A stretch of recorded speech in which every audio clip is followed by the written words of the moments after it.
Alright, what's up, ladies and gentlemen? Welcome to another episode of Daily Dungeon Diving.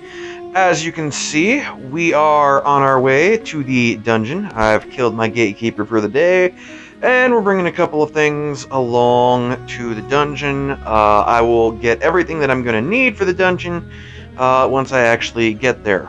Before then, though, I have a couple of interesting notes about some things the developers have recently released. Let's see, what was it, like 15 minutes ago? Yeah, roughly about 15 minutes ago. It was about 12:30 my time. One of the developers dropped in the official Discord in the Game News channel that we should, what was it? It was, we should all make or schedule our appointments for our manicures, I believe. And I was actually about to go kill my gatekeeper when I got the alert from Discord, and I was like, who the hell is summoning me to Discord right now? I haven't talked on there for like a day and a half, or something like that. It felt like a day and a half. And I saw that message, and I was like, the hell? And then I looked at who sent it, and I was like, oh, one of the developers. So I went over to Discord, and I saw that message, and I was like, okay. And then I scrolled down, and there is a lovely, lovely picture of what appears to be a leprous soldier who is caught in the torture chair. So, ladies and gentlemen, boys and girls, it appears that the missing parts of the torture chair, the pincers, will be getting added into the game relatively soon. I would bank on that happening within the week, or at the very least this weekend. So this is Wednesday, August 22nd, as of me recording this, so I would expect that to drop either today, maybe Thursday or Friday, probably the weekend at the latest. Now, the thing is, when they released the bow in version 1.2.0, one of the things they mentioned on Discord, and they probably mentioned it on Facebook as well, is that the crossbow is supposed to come out in the next major update as well. Now, we are currently on version 1.2.1, and we didn't get the crossbow then. We just got a couple of changes and whatnot. And some people were like, well, didn't they say the crossbow was going to come out in the next update? And we were like, yeah, they did, but, it was just kind of a small tweak, fixing bugs and doing this, that, and the other. So most likely, this next update, which will either be version 1.2.2 or 1.3, we really don't know exactly what it's going to be. Most likely, it will release the pincers so that we can complete our torture chairs. Most likely, it will also release the crossbow, and we believe the function of the torture chair is actually giving us access to the second floor of the dungeon. So, guys, the next update is gonna be kind of a big deal. It's gonna be kind of a big deal. So, there's gonna be a lot of content drop. Now, the thing is, unfortunately, I have not had a lot of time to do a lot of grinding in the last couple of weeks, as many of you know, of course. So I haven't actually done that many dungeon runs, and the dungeon runs that I have done, most of the parts that I've been getting, mainly like the mechanisms and the chains and such, they've kind of all been going towards completing my grindstone. So unfortunately, I am very, very far away from completing my torture chair. I still need 3 spiked bracelets, which are the rare part for it that we can get right now. I still need like 3 more clamps, apparently, which I thought I had gotten all of those by now, but apparently not. I need a couple more locks. Not that those are really that hard. I can easily get those. But I need like 100-something chains, which 100 chains. that's not easy to get very quickly. So I kind of looked at that and I'm like, okay, if the second floor is going to be popping up, you know, in the next couple of days, I think I need to really do some grinding in the dungeons. I need to get things so that I can complete my grindstone and my torture chair. So for the time being, I think what I'm actually gonna do, guys, is I have a couple of other like little side projects that I've really been interested in doing for a very long time, and I've finally gotten the opportunity to start on some of them. And that's one of the reasons why I've been so busy. Part of it hasn't really been things that I had to do, just things that I really wanted to do. So now, however, I'm in a situation where it's like, you know, I really want to be able to go down into the second floor as soon as possible. But I'm really not set up to do it. So now I kind of got to play catch up, guys. So I think what I'm going to try and do is I'm going to try and devote every single minute of my free time to grinding in Grimsoul for the next foreseeable week or two. Hopefully that will happen. I won't make any promises, but hopefully that will happen. Which means we are going to be doing a lot more dungeon. At least I believe so. So, we are going to hop on into the dungeon here, guys. And this will be my 12th run in the dungeon. In the last run, our 11th run, I finally got a unique. Oh my god, I finally got a unique. 10 runs without a unique is pretty rough, guys. It can demoralize you pretty quickly. I really didn't want to do any more dungeon runs, to be perfectly honest, because I wasn't getting anything that I wanted. So what I plan to do, we're gonna grab these cart thills, and I've got a falchion on me. We're gonna grab a set of tier 2 armor. Ugh, excuse me, got a little gas.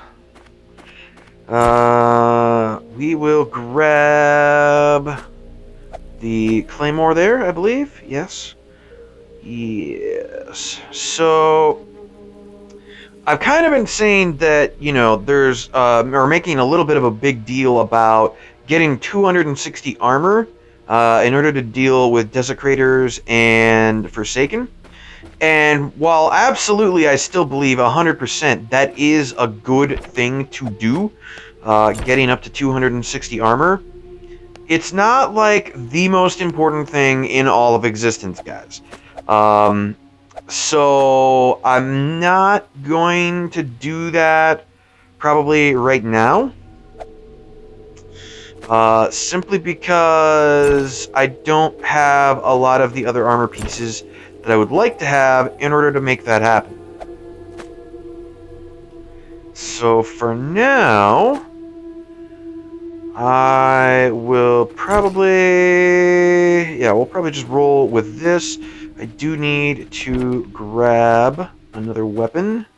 And actually, I don't have a lot of cart thills, I noticed. I thought I had more cart thills than this, but apparently not. So that makes me a little wary, so to speak. Oh yes, I do want to bring the halberd. I absolutely want to bring that. I'm going to probably be using the halberd exclusively for Forsaken at this point.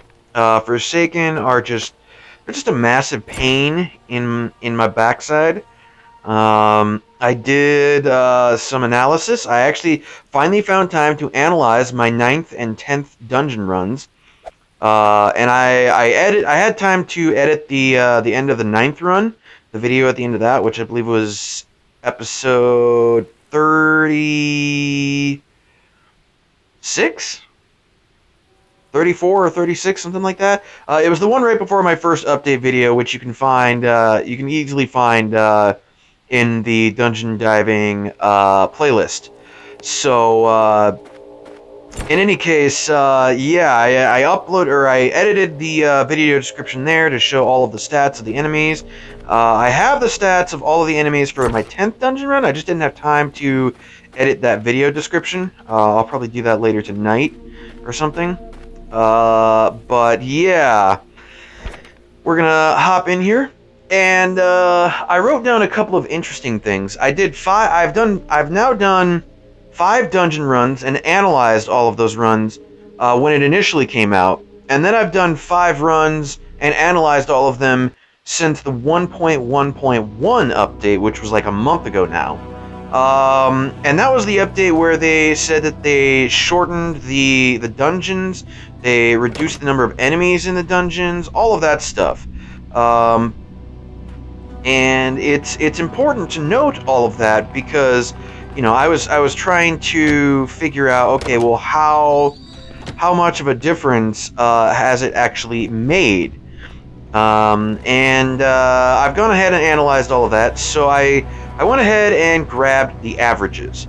So before they made that change, before they changed the number of enemies and shortened the dungeon and everything, there was an average of 54.8 leprous soldiers in the dungeon.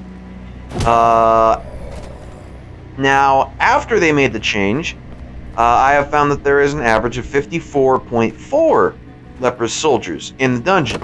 So that essentially didn't change at all. The number of leprous soldiers has pretty much remained the same. However, what has changed significantly are the plague spawns and the possessed. Those numbers have gone down significantly. So before they reduced the number of enemies, there was an average of 25 plague spawns in the dungeon, more or less. Afterwards, however, when they made that change, that went down to 17.6 plague spawns per dungeon run, on average. And again, it's only five samples, so it's a little bit of a small sample size, but nonetheless, it gives us a bit of a glimpse into, you know, the actual number of enemies that we are having to fight here. So plague spawns went down by about 7.5 per dungeon run, which is nice because every plague spawn that we have to fight is a plague spawn that potentially poisons us and does 30 damage to us, which is pretty ridiculous. Now the possessed got the biggest change. Before they made the change, possessed, on average, you would have to fight about 71 possessed per dungeon run. Now, however, since they made that change of reducing the number of enemies, it has gone from 71 down to 58 per dungeon run. 58 possessed as opposed to 71. So that was a pretty major change. I'm pretty happy that they made that change.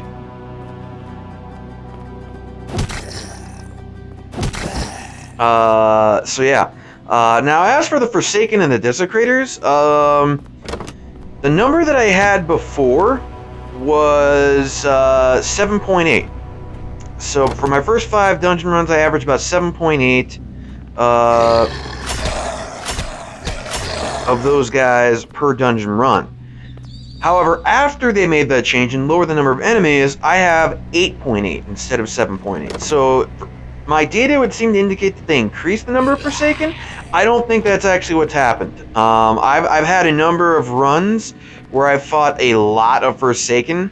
So I think that's really just the small sample size showing up there. I think that's what that is. And then the Desecrators, my previous numbers, I had them at 6.2. And then since they made that change, I have the number of Desecrators in the dungeon at exactly 6.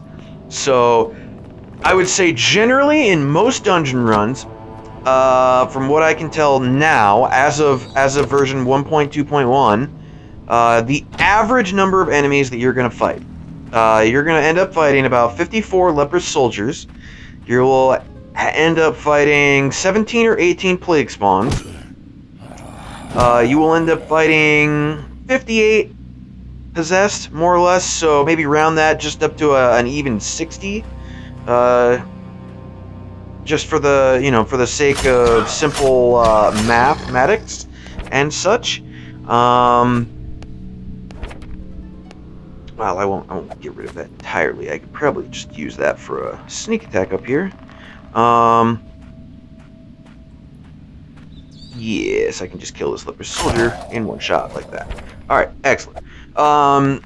So, 58, 60 possessed, more or less. And then for Forsaken, you can pretty much guarantee you're going to end up fighting 8 of them. I actually had a run, I believe it was my 10th run. I analyzed it, and I think I had like 11 Forsaken in that run. It was pretty not good. I really didn't enjoy that. I can tell you that right now. So yeah, I wasn't too happy about that. Ooh. Speaking of Forsaken, there's one. I also did some number crunching in terms of what is the best way to fight Forsaken, or maybe just the cheapest way that you could fight a Forsaken, as well as the best way to go about fighting. So I really didn't mean to take that hit. I got kind of caught on the edge of the wall there. But I kind of did a little bit of investigation into what would be the best way to fight Forsaken, what would be the best way to fight Desecrators and such, and mainly I'm looking for, when I'm analyzing that information, is I'm trying to look for any kind of option that jumps out at me that would allow me to fight them cheaply.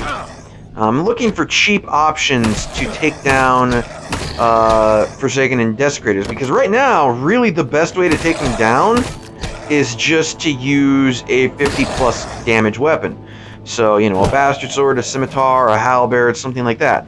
But those are really expensive weapons to have to grind up all the time just so that you can handle doing a dungeon run, so that you can, fight the Forsaken and the Desecrators and stuff. Like, it's really not ideal in terms of what you want to grind up for the dungeon. It takes a long time to grind those things up, and they're not cheap to grind up either, because you just have to do a lot of tier 3 runs and kind of hope for the best. So I've been looking at some options on what we can do there, and unfortunately, from what I can tell, we really don't have a lot of good options, guys. I have, where's the information? I think it's on the next page?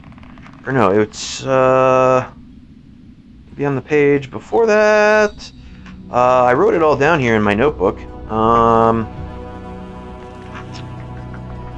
just want to find it before I, spout some false information at you guys. Okay, here it is. Okay, so, let's go ahead and check out this chest, and then I'll talk about all of that. So, I've done the information, and basically, I was using the flanged mace, and it took me 8 hits to kill it.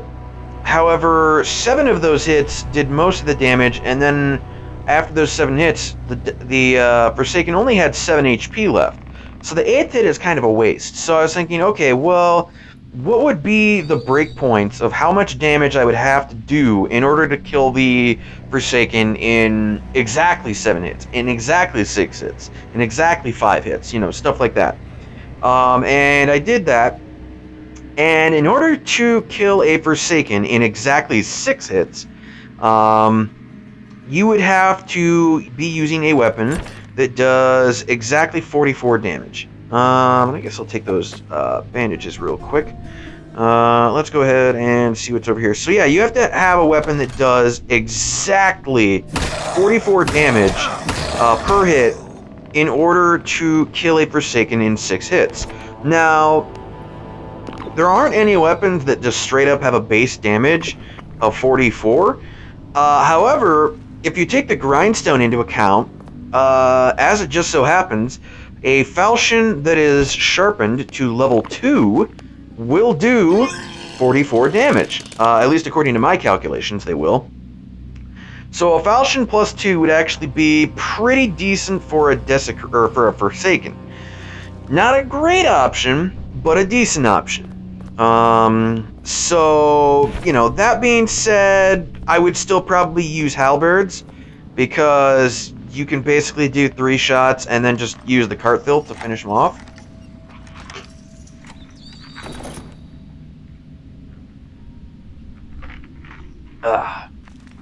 Sorry, my throat was getting a little dry there. Ugh.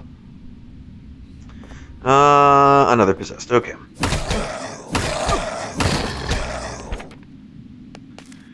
Put that there, I suppose. That works for me. What you got? Nothing great. Okay. So, you know, it's basically, you know, not a great idea to use anything other than a halberd on a Forsaken, in my opinion. The falchion plus 2, like, the thing about the falchion plus 2 is that, you know, the falchion plus 1 is guaranteed. You'll absolutely be able to turn any falchion into a falchion plus 1, but the plus 2 only has an 80% chance of actually working out for you.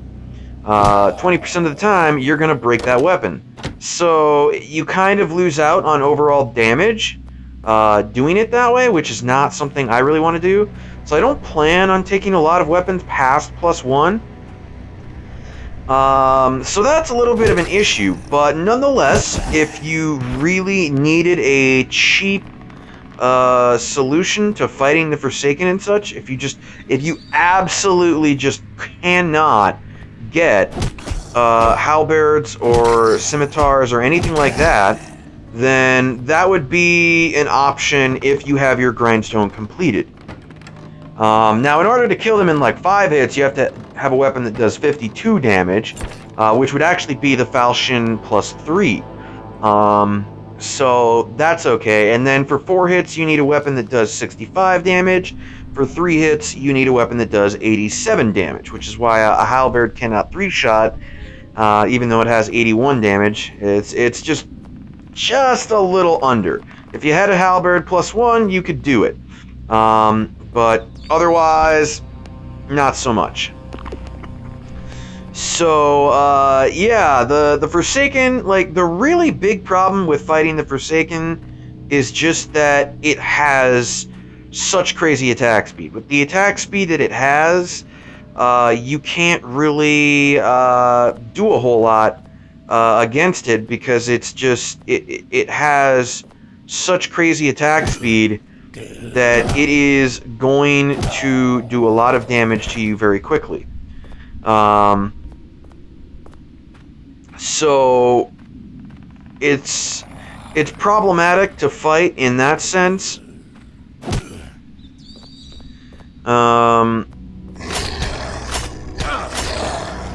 And I did a little bit of, sorry, I'm just trying to think about what I want to do here while I'm fighting these guys.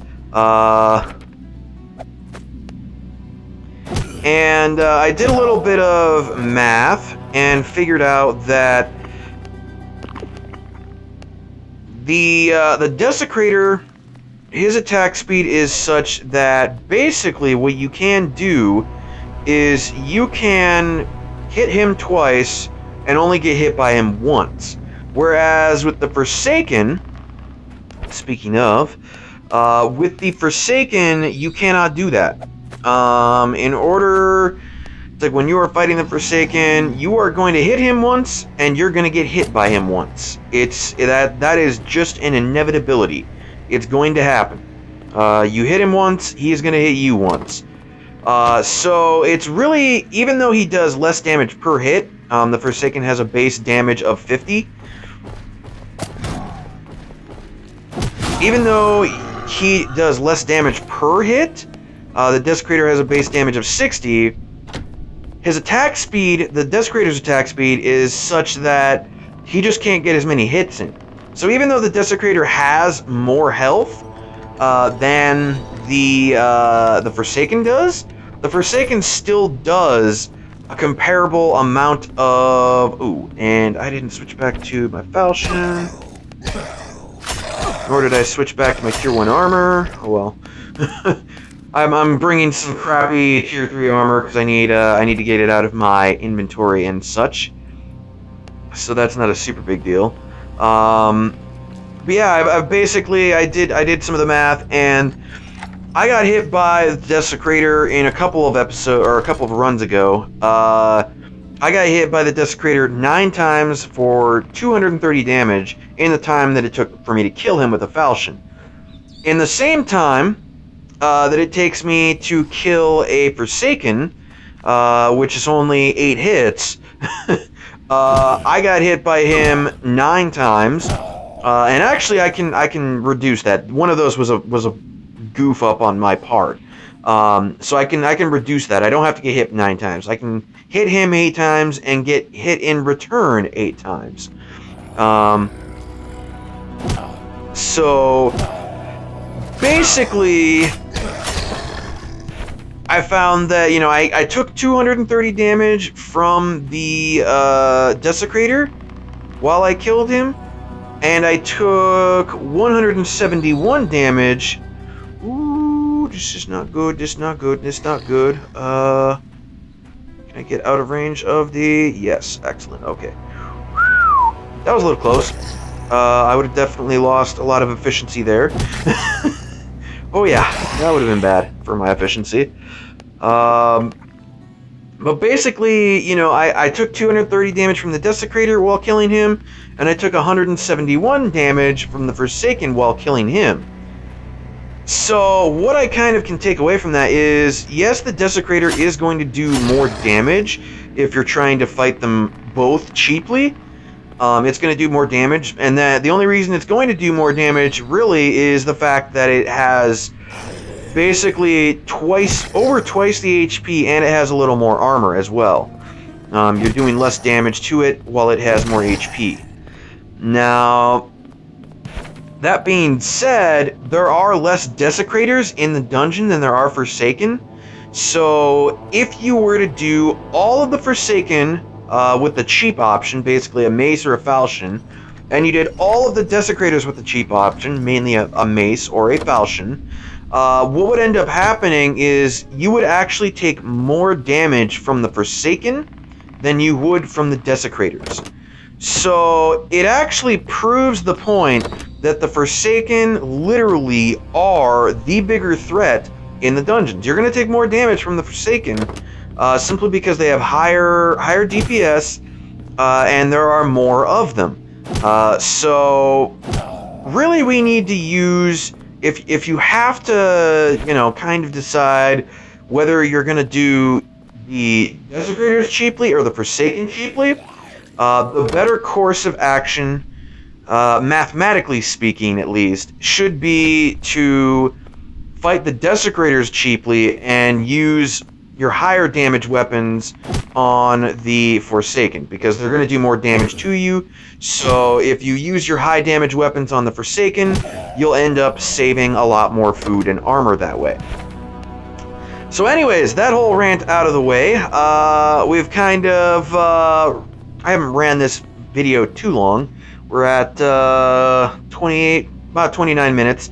So I'm going to go ahead and end the episode off right here, guys. Hopefully you have enjoyed and found that little discussion about the Forsaken and the various breakpoints on weapon damage and killing them in a certain number of hits and whatnot informative and helpful. So next time, guys, I'll go over my information that I got from the Desecrator, and I'll discuss that. So until next time, guys, take care. I'm out.